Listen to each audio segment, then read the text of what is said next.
তিন জায়গায় প্রয়োজনে মিথ্যা বলা যায়।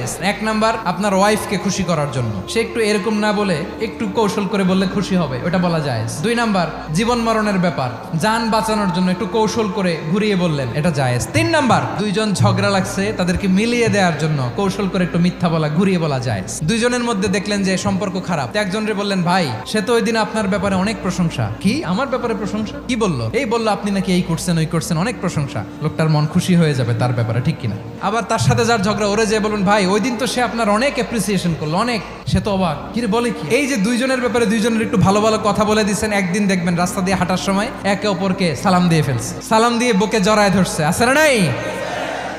আবার মিলমিশ হয়ে গেছে। কিন্তু আমাদের স্বভাব হইলো, দুই প্রতিবেশী যদি একসাথে বসে একসাথে হাঁটে, দূর থেকে দেখলে আমাদের জলে, আছে না নাই? ঘটনা কি? এই দুইটার মধ্যে এত মিল কে? এই দুইটার মধ্যে গিরিঙ্গি লাগানো যায় কিভাবে? আল্লাহর কাছে তওবা করেন, এই মানসিকতার যেন আমরা না হয়, আমরা মিলিয়ে দিব।